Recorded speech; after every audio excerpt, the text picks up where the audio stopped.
Life Audio. Welcome to Christian Natural Health with naturopathic Dr. Lauren DeVille. Christian Natural Health is the podcast on how to get and stay healthy, God's way. You'll hear topics on nutrition, exercise, sleep, avoiding toxicity, meditating on scripture, what supplements to take, stress management, defeating anxiety and worry, how to reconcile Eastern medicine approaches with Christianity, and a whole lot more. Now, here's your host, Dr. Lauren. Welcome back to another episode of Christian Natural Health. Today, I am very thrilled to have Seth Gruber with us. Seth is the founder of the fastest growing pro-life organization in the country, the White Rose Resistance, and a speaker, documentary filmmaker, and author. His new documentary film, The 1916 Project, releases this fall on streaming services and is currently being screened all over the U.S. It's an unprecedented deep dive on the opening of eugenicist Margaret Sanger's first illegal birth control clinic in 1916 and connects the dots from Sanger all the way to every cultural crisis and leftist movement threatening our culture and democracy today. The book releases the first week of September. Welcome, Seth. Thanks for joining us. Thank you, Lauren. Great introduction. Well said. Yeah, absolutely. So I just finished your book earlier today, and I feel very red-pilled as we in the Matrix. So this is such a big picture concept. I never knew that all of these things were as interconnected as you described in there. So this might be a big ask, but is there a way that you can kind of give like 130,000 foot overview for our listeners on connecting the dots between like the philosophy of evolution, survival of the fittest, abortion, sexual revolution, socialism, even modern environmentalism? Like, how are all of these things that seem so disparate actually connected to each other? Yeah, great question, Lauren. It's been called the long walk through the institutions. It's been called cultural Marxism. Right. It's been called neo-Malthusianism. It's been called the culture of death. I sometimes call it Klaus Schwabism or Hillary Clintonism. It's all the same thing. Okay.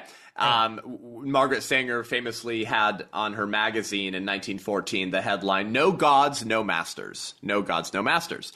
So the serpent in Genesis 3, ye shall be as gods, God's holding out on you. For God doth know that in the day ye eat thereof, of the apple, then your eyes shall be opened and ye shall be as gods. And so apparently Eve's eyes were closed, Lauren. God was holding things out. He was holding back. He didn't want what was best for Adam and Eve. And so the serpent says, if you do the apple and you do it my way, then you'll see. Then you'll see the reality that God's hiding from you. So Eve got woke. You have to understand that Eve eating the apple is the first woke story. That is the first example of wokeification. That's literally what every woke person says. It's what wokeism teaches, actually, Lauren, is that there are hidden realities and systems of oppression that you don't see because you're a conservative. And so you got to get woke. And part of what they mean by getting woke is actually seeing reality for what it is. So the Garden of Eden is the first woke story. Ever since then, man has been trying to put himself on the throne of his own life and say there's no gods and no masters, which is another way of saying I'm the only God and master that matters. Right. That would be the best way to summarize this. Herbert Schlossberg wrote a wonderful book a long, long time ago called Idols for Destruction. And he said, bloodthirsty gods produce bloodthirsty people. He said, if someone thinks that chance rules the universe, his actions are likely to appear random. He said, if people increasingly believe that malevolence rules, we can expect more human sacrifice. If there is a decline in the number of people who believe that God is love, we can expect fewer who think that actions of love are moral imperatives. So Schlossberg says, for any individual, therefore, or society, the religious questions are the ultimate ones that govern human conduct, whether they believe it or not. Right. The way to summarize that would be all human conflict is ultimately theological. Right. All human conflict is ultimately theological. The Bible says eternity is written on the heart of man. 1 Corinthians 15:26 says the last enemy to be defeated is death. So we can't help but get away from these eternal religious longings that we have because we're fundamentally a religious being. That's why God says in one of the 10 commandments, don't worship other gods. Right. Why the commandment? What's the assumption behind the commandment of no idolatry? It's that you're a worshiping kind of being, man, woman. You're a worshiping kind of being, and you're gonna worship something. So make sure it's not demons, okay? And make sure that it's Yahweh. Because if you rip God from a society, we don't walk around with coexist bumper stickers on our butt. It's not that we achieve a utopian, libertarian heaven of coexistence between all the different religions. No, guess what? We just go back to demon worship. We don't become less religious. Our religion just becomes really kooky, weird, and demonic, and we begin to resemble every neo-pagan society whose society and civilization was destroyed because of the same kind of woke ideologies that are now so normal in the American Republic, and they call it political correctness. But it's really just communist propaganda writ small. And I can share more about that later if you'd like. And so what are we facing? We're facing the 6,000, 7,000 year, if you're a young earth creationist, attempt to say, I need that apple. Because I need to see reality for what it really is. And there's a different experience out there, and there's a different reality that if I would just shirk off my religious longings for God and shirk off these moral duties that come along with Christianity, then I'll find a way back into Eden without God. I can find a way back into Eden riding on the back of my own gods, which is why one of the most significant influences of some of Margaret Sanger's best friends was a man named Herbert Marcuse. Herbert Marcuse was one of the fathers of the free love movement in California, actually. And he was a member of the Frankfurt School, which is where we get critical race theory and critical theory, by the way. Yeah. And Herbert Marcuse, him and Wilhelm Reich together were the fathers of the free love movement. And he said, the way back into the garden is to take another bite of the fruit of the tree of the knowledge of good and evil. In other words, sex is salvation.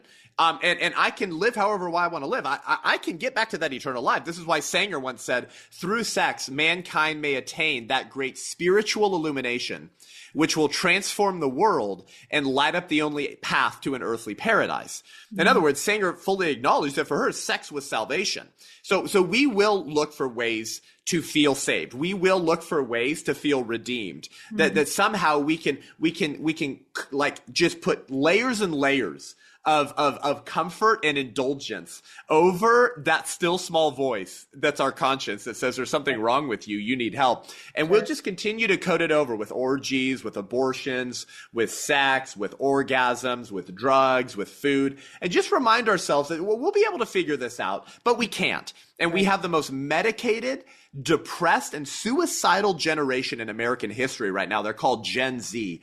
I think that Americans have eaten from the fruit of the tree of the sexual revolution and found that it's a disgusting taste and they're spitting it out. So it's time for the church and Christians who have the way, the truth, and the life. We know the answers to these questions to be as bold and unrelenting in offering those answers to the next generation as the architects of the culture of death and the leftists and the humanists are to proclaim their pagan religion to the next generation. So that's a beginning of an answer on your amazing show here of how all this stuff is connected. Is fundamentally theological. And until Christians realize that even the left uses all this theological and religious terms to describe their paganism, we won't be able to reverse engineer the sexual revolution and the insanity unfolding before our eyes and the parents listening to this show who are very afraid to hand this culture to their children and grandchildren. Yeah, absolutely. Absolutely. I love the big picture way of trying to fit it all together because, as you say, everybody's going to ultimately worship something. One of the things that you said in the book was that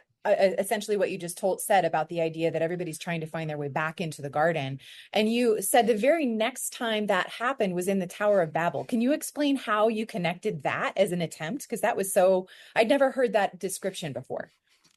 Yeah, I know. This is why we need pastors, right? Amen. Who are willing to really preach the full counsel of God. Sure. I mean, so, you go back to Genesis, right? And this is the first major offensive to get back into the garden is in Genesis 11, right? And so the people settled on the plain of Shinar. And I think we should say that settling in and of itself was an act of rebellion, for God had commanded us to fill the earth and subdue it. Right. But the greater rebellion was in what they attempted to build, right? And so in Genesis 11, 3-4, it says, they said to each other, come, let us make bricks and make them thoroughly. And they used brick and stone and tar for mortar. And they said, come, let us build ourselves a city with a tower that reaches to the heavens so that we may make a name for ourselves. Otherwise, we will be scattered over the face of the whole earth. So calling it a tower that reaches to the heavens, by the way, wasn't a way of saying like it'll be really, really tall. Really tall. Okay, that's not what that means. Sure. It was a theological statement. Yeah. The Tower of Babel is regarded by all scholars By the way, Christian and not Christian, okay?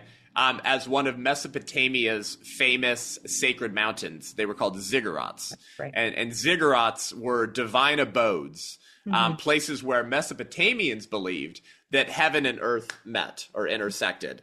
And so the nature of the ziggurat is clear. It's to bring heaven down to earth. It's to bring the divine down to earth. And so this was a place where human beings believed that they can mingle with the gods. Now, but that's what Eden was. Eden was a place where heaven met earth. That's why God dwelled there with his people and walked with them in the garden. Right. So Babel was an attempt to recreate Eden, to get back home on our own terms. So there's nothing wrong with wanting to get back into the garden. Eventually we will one day. Amen. I think that's why I said eternity is written on the heart of man, Lauren. That's a desire that's built into our DNA. Yeah. But what they were trying to do is recreate paradise on their own terms apart from God. They wanted utopia without salvation, heaven without redemption, and a way back home without the Father. Right. And so ever since then, this is the important point. Ever since then, man has been trying to find a way to get back in. And so if you come at the culture war with this perspective, Lauren, it will fundamentally change how Christians view what's called, the culture war or politics. It's like, no, like we're being driven by these fundamental, eternal and theological longings. And history is filled with examples of this, right? Socialism's promise of utopia is Babel by another name. Yeah. Collectivism and government control are the bricks that are used. But in every case, the goal is a better society, free from whatever the problem is, and a paradise promised is always engineered apart from God. We see that with Karl Marx. We see that with the Nazis. We see that with Herbert Marcuse, who I just quoted earlier, who said the way back into the garden is to take another bite of the fruit we were told not to eat. Sure. In other words, let's commit the original sin over and over and over again, and maybe eventually we'll find salvation without God. Sure. And so when you read the writings of the kooky sexual revolutionaries of the 20th century, you can't help but notice their use of religious precepts, terms, and concepts. Why? Because they can only do that. Right. Because they've been created by God. And as much as they try to liberate themselves beyond the need for salvation in a God, they're longing for that nonetheless. Right. Yeah. And I think it was Thomas Sowell that I read that had said the fundamental divide or difference between liberals and conservatives was whether or not you believe in the concept of original sin. And if you believe that mankind are inherently good, then you think you can achieve utopia on your own terms. And that is what they are trying to do. They're trying to figure out ways to do that, except that they're starting from the concept of evolution and the idea that we come from monkeys. Then, of course, if everything is survival of the fittest, it makes perfect sense that if you take that to its logical conclusion, it is going to lead to a lot of these kinds of movements. So can you then zoom in a little bit as far as connection between Margaret Sanger, Hitler, and the Nazis? Tell us what are the connections and why was it whitewashed up until very recently? Well, yeah. I mean, listen, everyone knows that Margaret Sanger was a eugenicist. And by the way, what does eugenics mean? Eugenics, the root word means good in birth. Good in birth, which means what? Some people are not good in birth. So there are qualities or genes, if you will, that are desirable by the elites, and there are qualities and genes that are not desirable, undesirables, and we don't. Maybe they shouldn't be allowed to reproduce. Maybe they shouldn't be allowed to have kids. People forget because this stuff has been so buried and rewritten, right? That Margaret Sanger called for sterilization and segregation camps for those that she considered human weeds. Here's what she said. Enforce a stern and rigid policy of sterilization and segregation to that grade of population whose progeny is tainted or whose inheritance is already such that objectionable traits may be transmitted to offspring, end quote. All this stuff is in my book, by the way. It's only a 170-page book, but it has 230 citations or something if you want to prove all of these things. Yes. She called for sterilization and segregation camps for people that she believed had bad genes and shouldn't be allowed to reproduce. Don't let them have kids. Forcibly sterilize them. Hold them down and snip the man or tie her tubes, and don't let them have children. Margaret Sanger referred to herself as a eugenicist, Lauren. Okay, she was best friends with all the members of the American Eugenics Society. She once said that birth control is not contraception thoughtlessly and indiscriminately practiced, it means the cultivation and release of the better racial elements in our society and the gradual suppression, elimination, and eventual extinction of defective stocks, those human weeds, which threaten the blossoming of the finest flowers of American civilization, end quote. So Margaret Sanger referred to herself as a eugenicist. She said, birth control, eugenics without birth control seems to us a house built upon the sands. It is at the mercy of the rising streams of the unfit. The unfit, right. Every eugenicist believed that there were fit people and unfit people, and the unfit people should not be allowed to have kids. Okay, so now you're starting to see some of the similar ideologies that Adolf Hitler and the Third Reich had. By the way, Stalin, Mussolini, Mao Zedong, Pol Pot too. Let's name other genocidal maniacs from the 20th century. Okay, it's not like Hitler's the only one that I know how to refer to. However, there was shocking ties between the American eugenics movement and the policies and ideas that they were mainstreaming and how it provided the inspiration and blueprint for the creation of the final solution in the Third Reich. This is well documented. I can prove this. Yes. But you have to do your research, and you have to often find like primary source books to find some of this stuff, because some of the books that expose a lot of these ties are hard to find today, and they're not in new print. There's been an agenda by the liberal establishment to really bury this stuff. It's not a forgotten history, Lauren. It's a hidden history. And so all of this came to really a crashing point in the summer of 2020. What happened in the summer of 2020, right after the mostly peaceful, somewhat fiery BLM arsonry riot protests because of George Floyd? Well, the left started to eat its own, because you know this about revolutions, right? They always eat their own. And so they started going after anything they thought was racist. You remember this because of the 1619 Project? Not my book, not the 1916 that was a project, great inversion. but because of the 1619 Project, Lauren, that said America's systemically racist, root and branch, every institution's racist. That's why LeBron James says that when black people leave their home, they're being hunted, end quote. Yes, he did say that. And so anything that has vestiges of racism, like any institution or company, you know, whose roots, right, the beginning of that institution was racist, you can't redeem it. It's so bad and racist that the whole thing has to be burnt down. So defund the police, burn down courthouses and police stations in 2020 because they believe that the police force started in racism, and so it can't be redeemed. And then they said we got to cancel Aunt Jemima. Remember the syrup lady? And so this led to this revolution eating its own, where the left, who is for abortion, Lauren, started attacking Planned Parenthood. And this was hilarious in 2020. These were not pro-lifers. These were pro-abortion BLM incorporated Marxists who attacked Planned Parenthood, a group that they usually support because they're all for abortions too. But they said, hey, Planned Parenthood, your founder, Margaret Sanger, she was a racist and a eugenicist. And the director of Planned Parenthood of Greater New York, Karen Seltzer, came out and said, yeah, she was. And she said she was a racist and she did damage to communities of color. And so we're taking her name off of our flagship Manhattan, New York City mega Planned Parenthood clinic in New York City called the Sanger Health Center. And New York City took the sign called the Sanger Square, the Margaret Sanger Square, off the sign that sat on the corner of the Planned Parenthood Sanger Health Center mega center Planned Parenthood clinic. So the city canceled Sanger, who's been called the patron saint of feminism. Never forget, Nancy Pelosi got the Margaret Sanger Award. I believe Barack Obama got the Margaret Sanger Award. Okay. And Kamala Harris has been trying really hard to get the Margaret Sanger Award, but they don't give it out anymore. Why? Because Planned Parenthood canceled their founder in the summer of 2020. And so they finally said, yes, she was a eugenicist. She was a really bad person. And you go, well, wait a second. You carried water for this woman for decades. You said she was the best thing since sliced bread. You said she was crushing through glass ceilings and helping poor minority families plan their parenthood, that she's one of the heroes of Western civilization in the 20th century. You named your buildings after her. You gave big Democrats an award in her name, while conservatives had been saying she was a racist and a eugenicist whose ideas and pals and friends and agenda helped inspire Hitler's Third Reich. We've been saying this for 100 years. You never listened to us. You called us conspiracy theorists and told us to take our tin hats off. But then because of George Floyd and BLM and the revolution eating its own and calling everything racist, you suddenly admit, because of pressure from the left and not the right, that she was a racist and a eugenicist? I know. So I think we have to go back we have to understand what was the real story of Margaret Sanger, the history of Planned Parenthood and the sexual revolution that they ignored for 100 years before, boom, in the summer of 2020, canceling her and acknowledging that that history was bad enough to make Margaret Sanger cancel-worthy.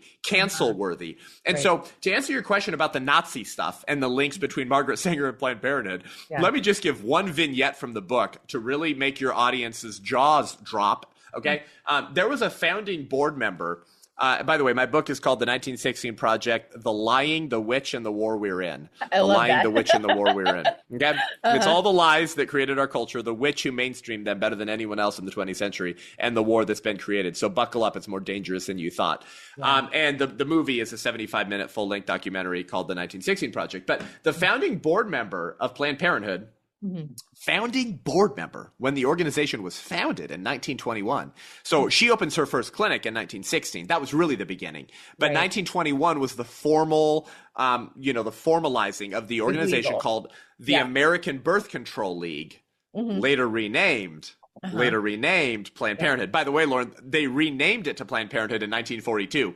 Oh, what an interesting date to rename your organization. Why? Because everyone knew that she was so involved in the eugenics movement in the 20s and the 30s, and that her board members, financiers, pals, friends, and guest writers for her magazine were read by Hitler, were read by his lackeys. We know that Hitler studied the laws in American states on sterilization laws of those considered unfit to reproduce. She was so involved in the eugenics movement that it was so scandalous for the PR of Planned Parenthood. So in 1942, after Hitler gave the phrase eugenics a little bit of a negative connotation, Margaret Sanger changed the name of her organization from the American Birth Control League to Planned Parenthood to move away from her association with the eugenics movement, just so you know why that was the date that she changed the name of her organization. Anyways, this founding board member, Lothrop Stoddard, kind of a weird name. That is. I have the documentation. I have the list that showed the first board members in 1921 when the organization was established. Sure enough, there's his name. Well, who was this guy? Well, he was the Grand Wizard of the Massachusetts KKK. All right. Let's let your audience breathe for a second. Okay, what did I just say? He was the Grand Wizard of the Massachusetts Ku Klux Klan. Yes, white hoods, folks. The KKK. All right. Now, you might be thinking, Massachusetts? There was a KKK yes, there was a KKK in Massachusetts. And Lothrop Stoddard was their Grand Wizard.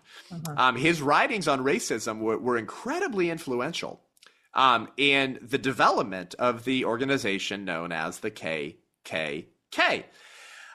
Lothrop Stoddard held that position for years, that board member of Planned Parenthood. He held that position for years. He wrote a couple books. Well, he wrote several books, but the more shocking ones, one of them was called The Rising Tide of Color Against White World Supremacy. Okay. And you go, wait a second. So Seth, tell me that Margaret Sanger, after this point, kicked him off the board of directors, right? Because I was told by the New York Times and Washington Post that Margaret Sanger was a woman of her time, that she knew some bad racists and eugenicists, but she herself wasn't a racist. So surely he was kicked off the board. No. He held that position for years. He wrote another book called The Revolt Against Civilization, The Menace of the Underman. The Menace of the Underman. And so you go, okay, so who's the underman, Seth? Yeah, who's the underman? Well, for Stoddard, Lauren, it would have been blacks, Slavs, Italians, Jews, and the mentally and physically disabled. And so they're a menace. Like, yes, mom who listening to this, like Dennis the Menace. Yes, like a menace. They're a menace, and it's the menace of the underman. So the underman is the menace, and they're harming the creation of the Übermenschen. That would be the superhuman, the super race, the perfected race that all the eugenicists believe that they could create if they could just control the scientific institutions, right? Follow the science. That's right. 100 years ago, following the science meant being a eugenicist. It's very important for your audience to understand this, Lauren. Eugenics did not have the nasty negative connotation that Hitler would later give it. In the 19-teens and the early 1920s and the early 1930s, eugenics was considered as just the natural progressive revolution of perfecting humankind. The Museum of Natural History, our Supreme Court, Harvard had a eugenics chair. So many people were on board with eugenics. It was considered following the science. Well, and if so take evolution to its logical conclusion, that's absolutely what it would lead to. Well, guess what? That connection doesn't just happen philosophically, as you so aptly pointed out, Lauren. That connection happened within the same family. So Charles Darwin, who wrote The Origin of Species, right, and says, what does he say? He says survival of the fittest. Survival of the fittest. And it's an animal kingdom. We came from monkeys, right, says Darwin. So therefore, the strong will survive and the weak will die. Right? Isn't that what happens in an animal kingdom? Of course. It's literally survival of the fittest. That's what happens with animals in forests. So we're like animals. And so the fittest will survive. Well, Darwin's cousin, Francis Galton, read his cousin's book, Origin of Species, and said that it changed his life. He said it was the most influential book on his life. Francis Galton, the cousin of Charles Darwin, created a term. He coined a term. He invented a word. Eugenics. Oh my goodness. Wow. Darwin's cousin, Francis Galton, is the modern father of the eugenics movement and coined the freaking term. He believed that in order to secure his cousin's survival of the fittest, the way you had to do that was by the elimination of the unfit.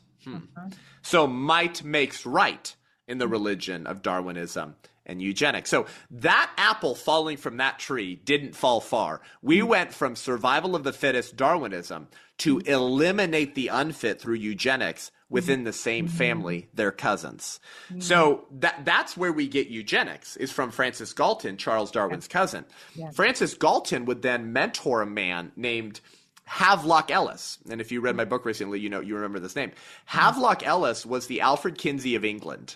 He was a kooky sexual theorist weirdo. He wrote over 100 books on every weird form of sexual experimentation. Havelock Ellis was himself impotent. That's the PG-13 version. So he was always trying to find new ways to get excited. He would host orgies in his home. He would make his wife watch him while he participated in these entanglements with both men and women. And he forced his wife into lesbianism. And guess who Havelock Ellis began a raging affair with when a young woman came to England for 18 months to avoid being arrested by New York authorities for breaking the obscenity laws and the Comstock laws? Margaret Sanger. Margaret Sanger had to flee New York in 1914 because of lewd. Actually, I actually have the pamphlet that was going to get her arrested. It cost about $500. Would you like to see it? Sure. Yeah. Okay. So this is pretty shocking. This is the little pamphlet that she had her husband spread across the country. It's called Family Limitation by Margaret Sanger. Wow. And in this little booklet, she recommends illegal, unsafe, like douches and chemicals and various ways to not have kids. It was this and her magazine Woman Rebel, which bore the headline "No Gods and No Masters," that was going to get her arrested for breaking the obscenity laws in New York City. And so she flees to England and she begins an affair with Havelock Ellis, who was discipled and mentored by Francis Galton, who coined the term eugenics and is the father of the modern eugenics movement, who was discipled by his cousin Charles Darwin, and Charles Darwin, who read the writings of Thomas Malthus in the late 1700s, and he was the first person who believed there were too many people on planet Earth. So we went from the first overpopulation theorist.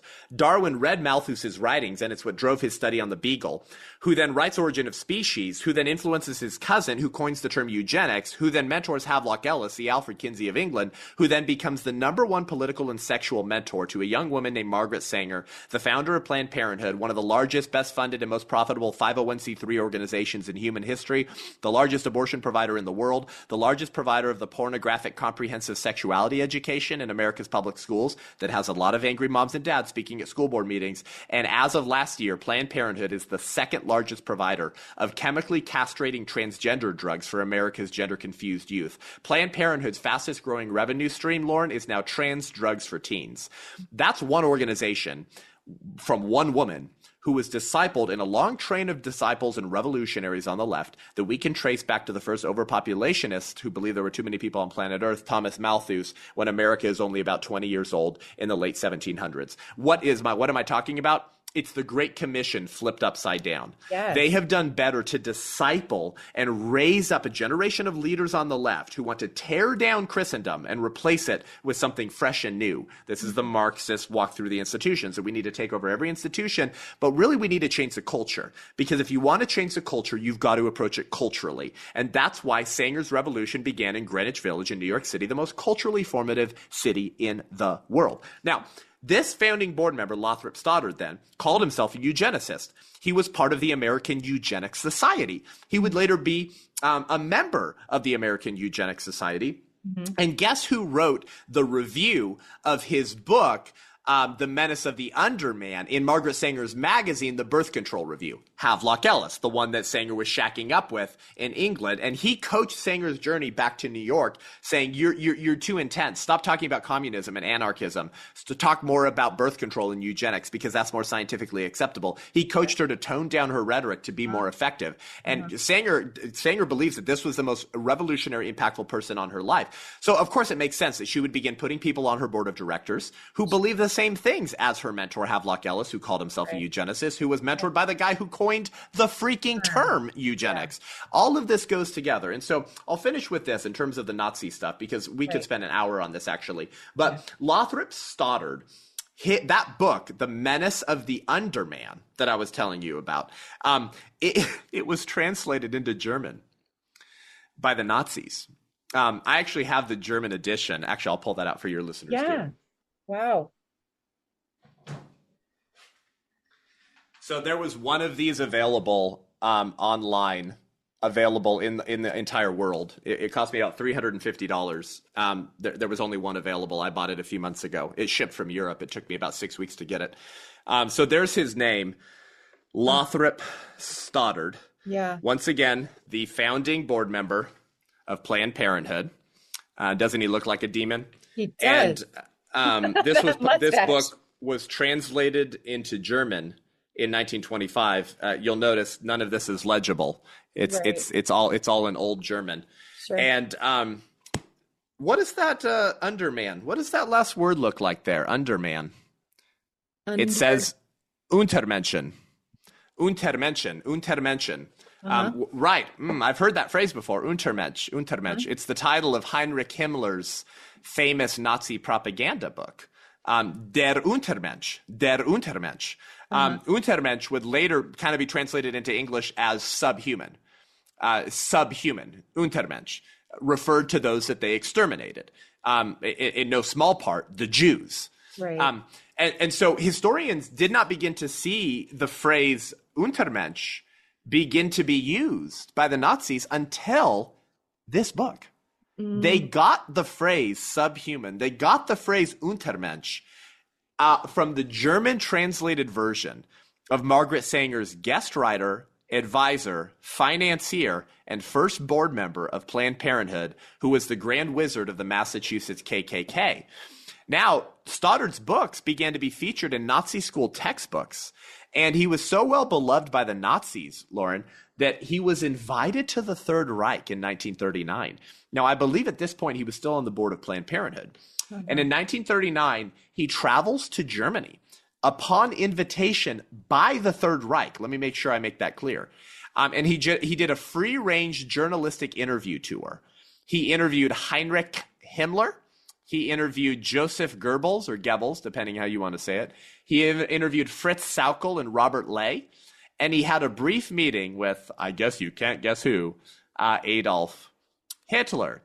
He's the only American we know of. Let me say this again. The founding board member of Planned Parenthood is the only American we know of who had a one-on-one meeting with Adolf Hitler after he rose to power. So not only did the Nazis get the phrase subhuman from Margaret Sanger's first founding board member, they invited him to the Third Reich. He helped influence a eugenics court to reach a decision on forced sterilizations, which, by the way, makes sense as well, because in 1927, our Supreme Court in America passed the Supreme Court decision Buck versus Bell, which was an 8-1 decision that upheld a Virginia law which required the mandated forced sterilization of those considered a threat to the gene pool. So people aren't aware of this decision. Why? Because it's been hidden from you in your children's education in public schools, by the way, which is why if you're listening to this and you're a homeschool mom, I tell you, good job. I was homeschooled as well. This decision, Buck versus Bell, in an 8-1 decision, 8-1, 8 Supreme Court justices said, yes, the state of Virginia and therefore all of the country should be allowed to decide which moms and which dads, which males and which females should be allowed to reproduce. And if in the view of the scientific establishment, it's determined that this man and woman should not be allowed to have children, we can forcibly tie their ankles and their arms down on a table and forcibly sterilize them so they will never have children. In the next 10 years, it's believed that over 70,000 Americans were forcibly sterilized between California and New York in the land of the free and the home of the brave. How influential was Buck versus Bell in 1927? Well, not only did Margaret Sanger celebrate and endorse the Supreme Court decision when it was decided in 1927, later, after we defeated the Nazis at the Nuremberg trials, that's right, the Nuremberg trials, the Nazis cited our Supreme Court decision, Buck versus Bell, in their defense at the Nuremberg trials, as if to say, who are you to judge us, America? You were doing eugenics and forced sterilization first. So Sanger celebrated that decision. So, of course, Lothrop Stoddard, the founding board member of Planned Parenthood, is helping influence a eugenics court in the Third Reich in their forced sterilization legislation, which they had copycatted the blueprint from American legislation. Hitler openly acknowledged that he got his ideas for race-based and eugenics-based sterilization laws from American states. It wasn't his original idea. These are the kinds of things that have been hidden from us. Wow. So Lothrop Stoddard returns to America, and he writes about his journey interviewing Nazis in the Third Reich in a book published in 1940 called Into the Darkness, Nazi Germany Today. And Hitler wouldn't allow him to publish the transcript of his interview with the Fuhrer. But Hitler later sent him a letter of the two of them taken together. And he describes in like, it's hard not to blush reading Lothrop Stoddard's drooling praise of Adolf Hitler. Once again, that's one of Margaret Sanger's best friends. So we've only scratched the surface on the kind of things that have been hidden from us. But this is why Planned Parenthood is a more successful genocidal organization than Hitler could have ever hoped to be in his dizziest daydreams. Planned Parenthood performs 33% of the nation's abortions every year. So about a third of the babies killed every year are killed by one organization, Planned Parenthood. They've probably killed over 25 million babies, that organization alone, since 1970, when California and New York actually had legalized abortion even before Roe versus Wade. They make Hitler look like a toddler playing in a sandbox. Oh my goodness, that is so crazy. So given all of this foundation, I think almost anybody who's listening, who is a believer and who thinks that we should stay out of politics would say, okay, this is just straight up evil. But what would you say to people who say there should be a separation between our religious beliefs and what we're doing in politics, or that we should stay out of it? It's a myth and it never existed. Okay. We're living in a theocracy right now, Lauren. It's the theocracy of the religion of humanism. Someone's religion and someone's morality and someone's worldview will be the dominant one in charge. I hope if you're listening to this, you recognize how true what I'm about to say is. Have you understood now that there's no such thing as moral neutrality? I hope you see that now from 2020 and 2021. Right. When Christians disengaged and had been for some time, what happened? Well, strip clubs, abortion mills, and weed dispensaries were labeled essential services. But you couldn't go to church, of course, because then you're a granny killer and a super spreader. If you go to church and you meet in your congregation, your sanctuary at 50% capacity, of course, Fauci and Rick Warren and Christianity Today and the Gospel Coalition all say you're a granny killer and a super spreader and you're in violation of the second greatest commandment to love your neighbor. But wait a second, but I can go get an abortion, I can shop at Walmart, and I can get a lap dance. And our Democrat political betters labeled those essential services. You guys got to remember this from 2020. Those were essential services. But you want to worship the King of Kings and Lord of Lords on a Sunday morning? Well, that's super dangerous, obviously, because don't you know COVID is only dangerous when the germs come off the lips of a conservative or Christian. But when they come off the lips... if it comes off the lips of a BLM Antifa activist burning down Minneapolis, St. Paul in the summer of 2020, then Fauci and the entire liberal establishment, who just got done saying that Christians are granny killers and super spreaders, suddenly have nothing to say about other mass gatherings of people who are with them politically. Are you telling me that COVID can differentiate between secular liberals and conservative Christians? Come on. Don't urinate on my leg and tell me it's raining. But what am I trying to say? I'm trying to say that it was always theological. Humanism, Darwinism are fundamentally religious doctrines. Yeah. Now, why? Because paganism is religious, actually. Now, I'm not talking about pure and undefiled religion, obviously. I'm not talking about Christianity, but it's religious and it functions like a religion. And we have to treat it as such because man is fundamentally a religious being. So what did Lyndon Baines Johnson say? He said the separation of church and state. This is where we get the Johnson Amendment. And I meet so many Christians who believe this. They say there's a separation of church and state. We shouldn't be enforcing our Christian beliefs onto the public square. Well, that's true to a certain extent, meaning I'm not going to walk around with a pistol and say, repent and believe for the kingdom of God is at hand. And if they don't become a Christian, I shoot them. Of course not. That's stupid and asinine. That's not what I mean. What I mean is that there is a moral code. There's still a moral law.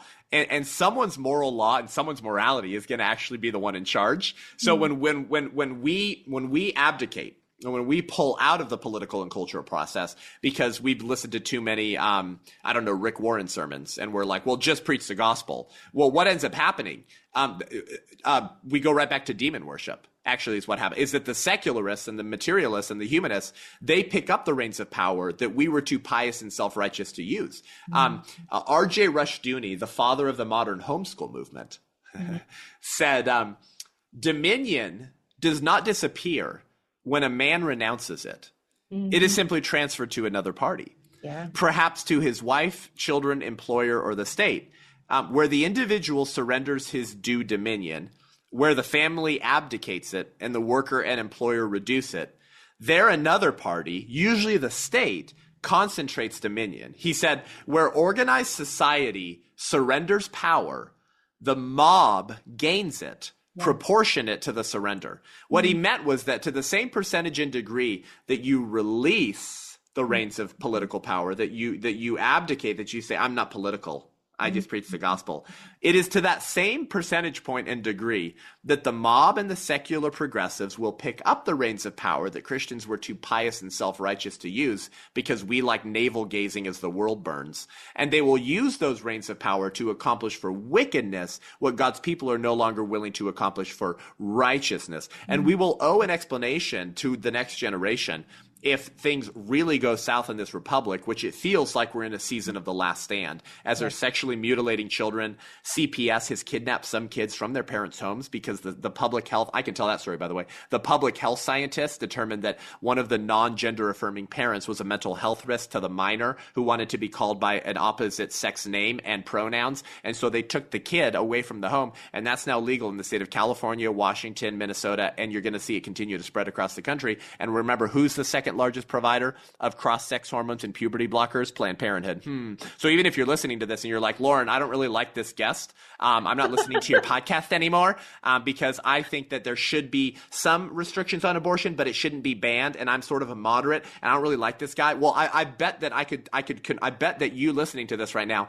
don't like that we're sexually mutilating and castrating minors and that we can show them pornographic cartoons in public high schools through the school library and the sex ed health curriculum. I bet even if you think some abortions are okay, you don't like that stuff. I'm here today to tell you, if you're listening to this, guess who also profits off of the sexualization of children in the public schools and the trans drugs for teens? Planned Parenthood, same organization. So if you're listening to this and you don't like me, maybe you should humbly ask yourself, am I missing something?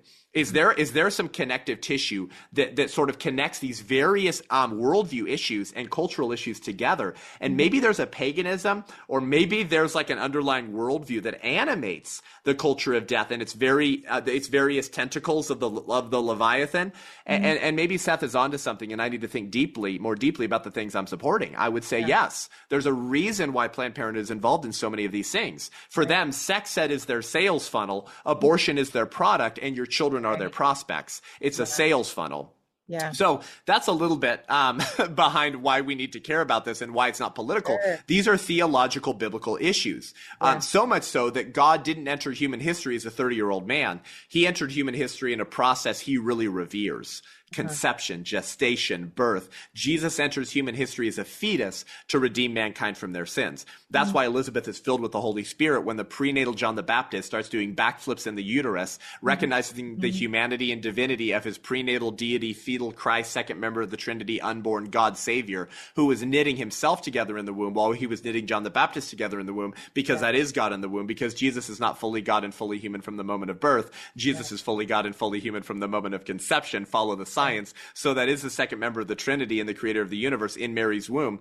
That's the incarnation. That's the gospel. I'm not even telling you go vote for Trump. What I'm telling you is to care as deeply about these issues as your Lord does. We are under judgment in America in no small part because of the 70 million children who have been slaughtered in the name of radical feminism since 1970 in America. And it's about time, with the overturning of Roe versus Wade, that Christians in the church wake up and see how demonic all of this is.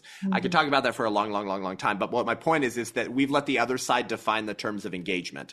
They've defined a fundamentally demonic, biblical, and spiritual issue, killing babies and child sacrifice, as just the science and just the politics to keep the politically impotent pastors silent. Yeah, that absolutely makes sense. And as you were talking, the analogy that popped into my head is infections. Opportunistic infections occur when you wipe out the good flora, the good bacteria. And then the opportunists, who would have been kind of like sequestered in the background, suddenly begin to take advantage, and they proliferate in that free space because they've got a wide open playing field, and they absolutely can. So it's the same principle, just play it out on a different stage.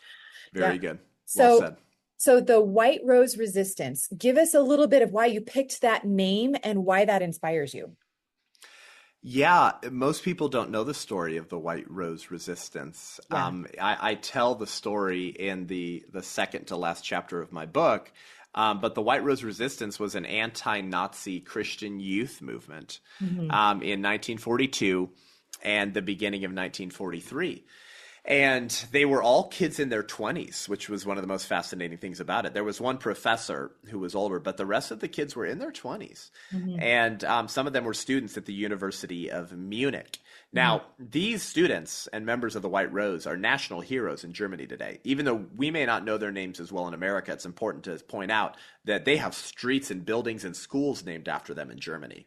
Okay.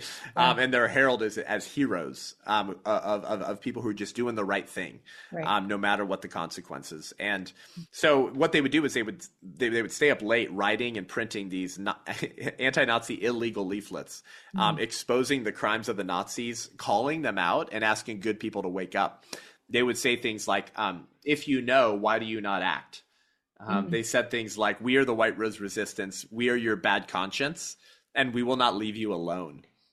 They would spray paint graffiti on Nazi-owned buildings the phrase "down with Hitler." So they were pretty baller.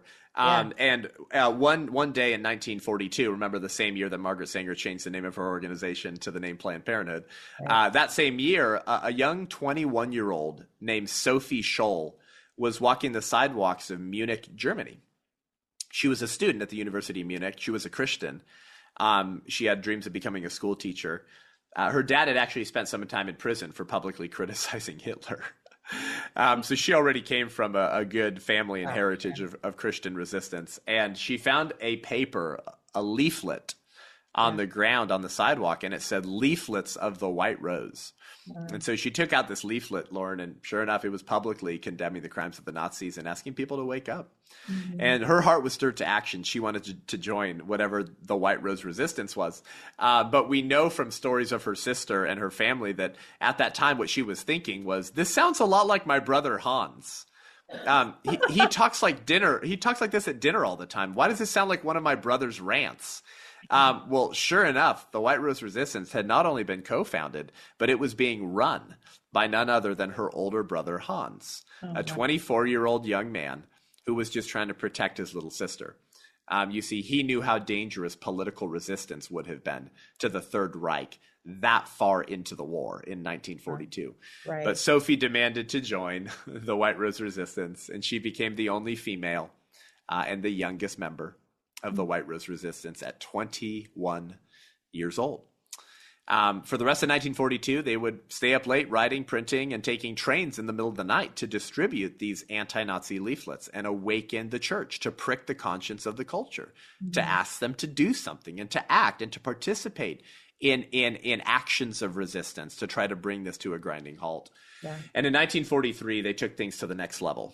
And on February 18th, 1943, so 81 years ago, they walked onto the campus at the University of Munich, where we filmed at for my movie and documentary, Lauren, the 1916 Project.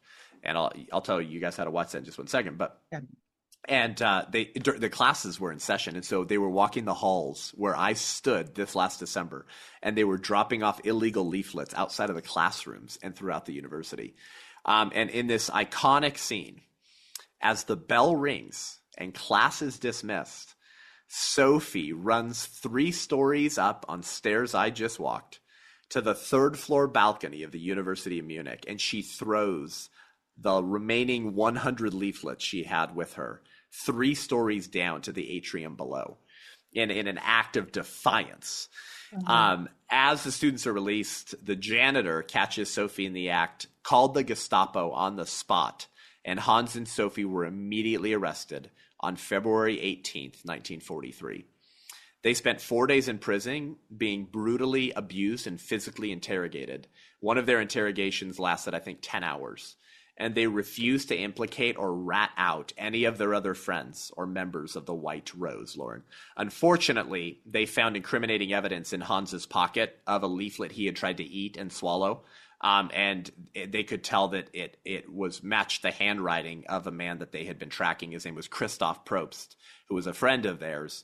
And they did not want Christoph Probst with them on that day at the university because his wife was in the hospital recovering from childbirth for a daughter he would never meet. Hours later, they arrested Christoph Probst, and with him and the 2 Scholl siblings, they were brutally abused and interrogated. They eventually owned up to what they did, but they refused to rat out any of their friends. Sophie said she would do it all over again. And she told the Nazi interrogating her, she said, "I'm not wrong. You have the wrong worldview." 4 days later, they had their heads chopped off on a guillotine on a chopping block. And in those 4 days in prison, I believe that our father met Hans and Sophie in their prison cell. But Sophie in particular, because of her beauty, her grace, and her innocence, her moral clarity, her political clarity, her spiritual clarity, the things she said, unreal. Transcended almost any of the prophetic clarity of the pulpits of Germany and the pastors of the land at that time. The prison guards were so disturbed by Hans and Sophie's bravery in the face of death that they relaxed the rules and let Hans and Sophie meet with their parents in a side room minutes before they had their heads chopped off. And Sophie's mother looked her doomed daughter in the eyes and said, "Remember Jesus, Sophie." And Sophie said, "Yes, but you too, Mama. You too." Her cellmate, Elsie Goebbels, survived the Holocaust and the war. And months later, she wrote letters to Sophie's parents because she had spent every final minute of Sophie's life with her in that prison cell. And she told Sophie's parents, she said, "Your daughter was not so disturbed by her impending death. She was disturbed in soul as to how her parents could handle losing 2 children on the same day." Yeah. That's where this 21-year-old's heart and head was at right before she was killed. According to her cellmate, as she was about to be escorted out of her cell room to the chopping block, Sophie looked out the window with bars on it And she said, how can we expect righteousness to prevail when there's hardly anyone willing, able to give themselves up to a righteous cause? Such a fine sunny day, and I have to go now. But what does my death matter if through us thousands of people are awakened and stirred to action? Wow. But they weren't, and nobody listened, and Hitler's maniacal genocidal Holocaust continued for another 2.5 years. Sophie, according to the executioner, the guy who chopped her head off, he was later interviewed. And he said Sophie's final words were, "The sun still shines." And Hans's final words, like William Wallace from Braveheart, was freedom, freedom. And that was the end of Hans and Sophie Scholl and the end of the White Rose Resistance. And for the next few months, they rounded up all of the other members of the White Rose Resistance and murdered them as well. Oh my gosh. So we say, while rose blossoms may perish in the fall, they reappear in the spring. Yeah. And while all of the members of the White Rose were found and executed, Lauren, their sacrifice planted the good seeds of resistance in the hearts of millions, whose actions will keep alive the legacy of the White Rose. And your sacrifice, church, will water those seeds of resistance so that one day, maybe, thousands will be awakened and stirred to action. The White Rose will blossom again, and we can say, like Sophie, the sun still shines, spelled S-O-N.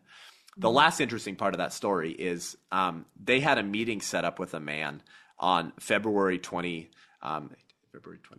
on February 26th, 4 days later. They were supposed to meet with someone 4 days later to build Christian resistance in Germany and mobilize and awaken the church. Yeah. Well, that man was Dietrich Bonhoeffer, the founder of the Confessing Church in Nazi Germany, who was killed, hung naked at Flossenburg prison for his role in the Valkyrie plot. Ever seen the movie Valkyrie? The attempt to assassinate Hitler. He was hung naked for his role in the failed assassination attempt on Adolf Hitler. My good friend, Eric Metaxas, who's endorsed this book, my book, wrote a best-selling biography on Bonhoeffer in 2010.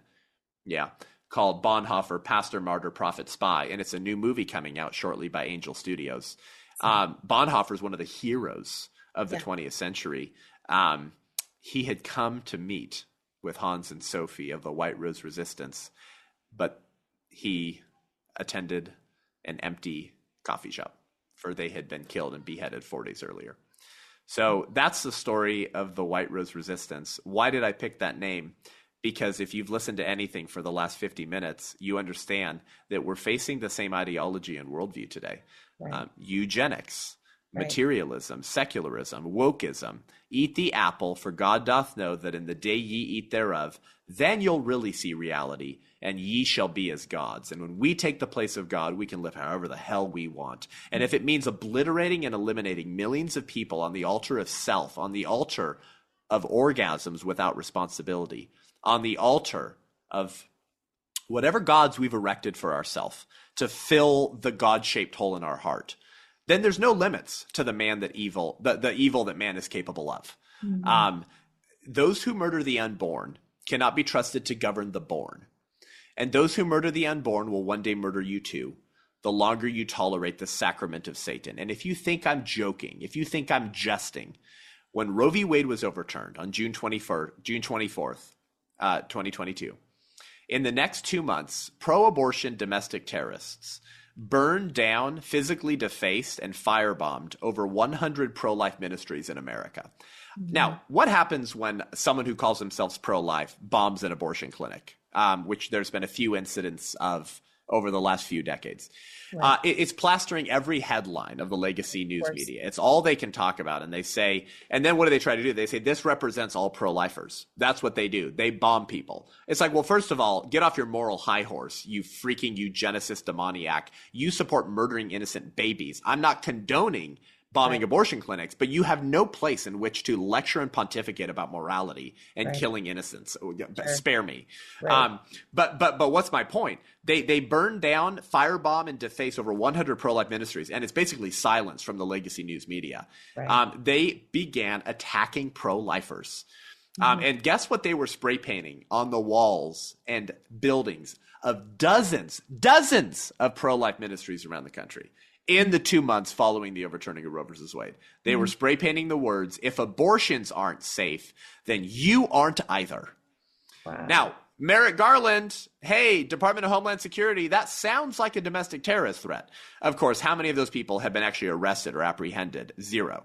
But don't worry, our FBI opened up an investigation into what they call domestic terrorism of parents speaking at school board meetings because they were getting a little bit carried away in their rhetoric and maybe cursing a little bit because they were upset about the pornographic sex ed that, by the way, is mainstreamed and sold by no one larger than Planned Parenthood in the public schools that was getting them so angry. So if you get carried away rhetorically, you're a domestic terrorist. But burn down a pro-life organization because you're angry that Roe got overturned, nothing's happening. A few weeks ago, they just threw a mom into federal prison for 41 months for sidewalk counseling outside of an abortion center and pleading with the life of mothers who want to kill their kids to not kill their kids and promising to rally around that mom and help her and champion her in the motherhood to the child she's already a mother to.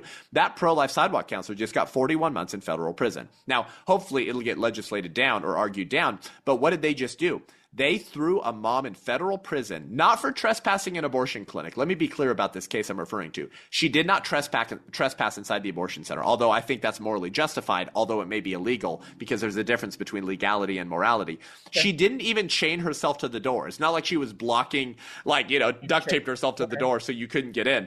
Yeah. She didn't do any of that. And she's getting 41 months in federal prison for allegedly violating the FACE Act, which is the Freedom of Access to Clinic Entrances. And it's what they came up with during Operation Rescue in the 80s for the people who were actually participating in civil disobedience by linking their arms and laying down and blocking the access to abortion centers, which, by the way, is beautiful, and a lot of babies were saved. But this mom didn't even break the law. And there's about 20 others who are looking at time in federal prison because they want to protect the unborn. Yes, so I just proved it to you. Those who murder the unborn cannot be trusted to govern the born, and those who murder the unborn will one day come for you too.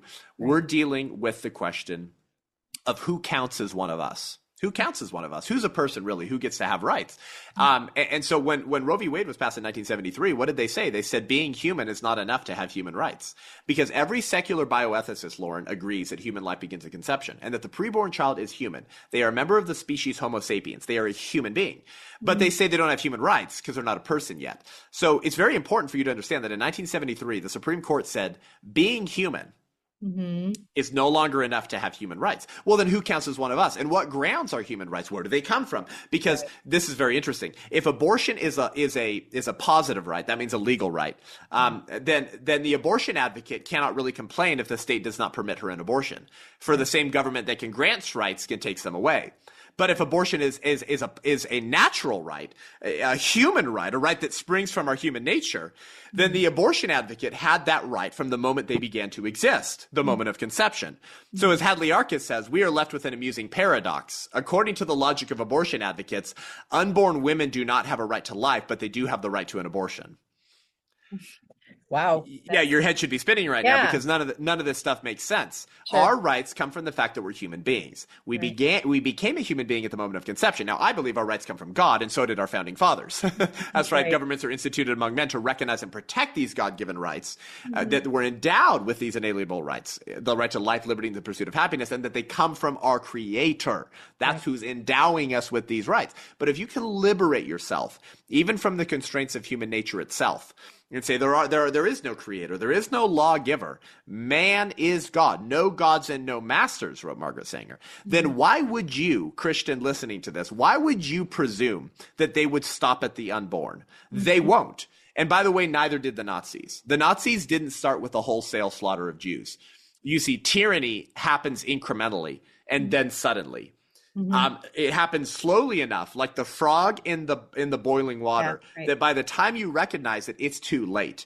Okay, we are almost at a Rubicon line in the culture war, and I'm here to simply suggest that one, maybe it began with our tolerance of child killing as a litmus test for the church in the country, and maybe if we can go back to 1916 and understand how this revolution began and the theological religious warfare that was raging around these ideas and principles, maybe we can reverse engineer the sexual revolution, and maybe the church will wake up and reclaim their spiritual prophetic mantle and heritage of Christian resistance, because I don't think the politicians are coming to save us anytime soon, Lauren. I think it will be the people of God being the people of God in the local area where God has put them to bring an end to these evils, which is why our book and film is not just an educational tool, it's building a movement.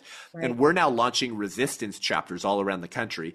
Boise, Idaho, Southern California, Fort Worth, Florida, and Denver this fall, of mobilizing regional leadership to train, and I have a whole team to train and activate Christians to go out there and do the kind of activities in the culture where you live that will make a difference and bring a grinding halt to this demonic, anti-God, baby-killing, destroy the family agenda, which will one day come to your front door, the longer that you tolerate this evil. So give our listeners their marching orders. So if they want to get involved, they want to see the documentary, they want to pick up the book, they want to do something, what do they do? Go to the1916project.com, the1916project.com. And this 75-minute full-length documentary, which is much easier to watch than it is to read a book, obviously, because watching movies is easier, is screening exclusively in the churches of America right now. So any church or leadership or pastor can go to the1916project.com, or you can go tell your pastor to do it, and press the button, host a screening. And you fill out a form and my team gets in touch with you. We have hundreds of churches screening this film in America right now. We've actually done some in Ireland, Canada, New Zealand, Australia, and South America. And we're working on international translations right now as well, Lauren.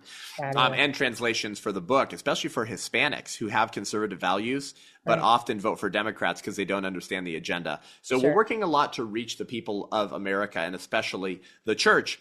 It will come out later this year, the movie, for the whole world to watch. But right now it's screening exclusively in churches. And you can press view a screening or attend a screening if you want to see our screening schedule. The book you can pre-order at our website, the1916project.com, or Amazon. You can pre-order it on Amazon. But get it from us in support of pro-life ministry and not Christian-hating, baby-hating Amazon. If you pre-order the hardcover copy, which comes out September 4th, so very soon, it comes with a fold-out timeline of all the significant dates, events, and people who architected this insane culture of death we're living in today. All the dirty little secrets that you learn about in the book are represented in this cool timeline, especially for homeschool moms and families, which folds up into a little sleeve in the book. And later this year, we're coming out with a study guide and multi-episode curriculum as a companion to the 1916 Project, which has all of the interviews and all of the teaching that we filmed that couldn't make it into the documentary because it would have been too long, for Christian schools, homeschoolers, co-ops, Bible studies, and small groups in churches. So there's a lot we're doing for the church to equip them. But the important thing is we're building this movement in film as an international movement to launch resistance chapters to train and mobilize the church, resulting in something we're doing next June of 2025 called The Last Stand. And you can go to thelaststand.com to learn about this. The Last Stand. We're in a season of The Last Stand, Lauren, whether America will remain free, whether we will have life and liberty, or descend back into a despotic regime that wipes out the church first. So The Last Stand will be a 10,000 person event in Southern California with some of the biggest speakers and artists. It will be worship, national repentance, and mobilization and sending. This is the few things we're doing at the White Rose Resistance. And if you want to join the ministry, you can go to thewhiterose.life, thewhiterose.life, and you can become a monthly donor. You get a battle box in the mail to equip you for this fight. But really start with the book, educate yourself, buy some for your kids, your family members, your friends, your coworkers, and your pastors, and host a screening at your church. So that's it. Awesome. Well, I will link to as much of that as I can get my hands on in the show notes. And Seth, this has been extremely eye-opening and disturbing, but thank you for telling us about all the things that have been hidden for so long. Well, and you're into natural health. So next time we'll talk about how abortion has led to breast cancer like you've never seen before in America, preterm labor in subsequent pregnancies, and mental health in women. I can prove all of that. Abortion, firstly, is wrong because it kills little babies. But secondly, you wouldn't imagine what it's done to the public health of females in America. And that health information has also been hidden from us. And that's an episode for another time. But thank you for your courage and having me on, and for your voice of truth. Yes, absolutely. Thank you very much. Are you looking for a holistically minded healthcare practitioner who truly treats root cause rather than symptom suppression? Unfortunately, even in the alternative healing professions, this isn't a given. That's why I've created wholehealthdoctor.com, a resource to help connect patients to healthcare practitioners in their area who share a root cause philosophy. Alternatively, most of the practitioners listed also practice telehealth. So if there isn't anyone local to you, you can still find a great practitioner to help you regain optimal health. Go to wholehealthdoctor.com. That's wholehealthdr.com. Type in your location or just the specialty that you're looking for and find the practitioner who's right for you. Thanks for listening to Christian Natural Health. This show is run by you, so please write in with topic and guest suggestions for future shows. For more great content, subscribe to Dr. Lauren's blog at www.drlaurendeville.com or follow her on Facebook or Twitter at Dr. Lauren DeVille. If you enjoyed the show, don't forget to share it with your friends and give us a 5-star rating in iTunes. It really helps us to stand out so other people can discover great content as well. Have a great week and God bless you.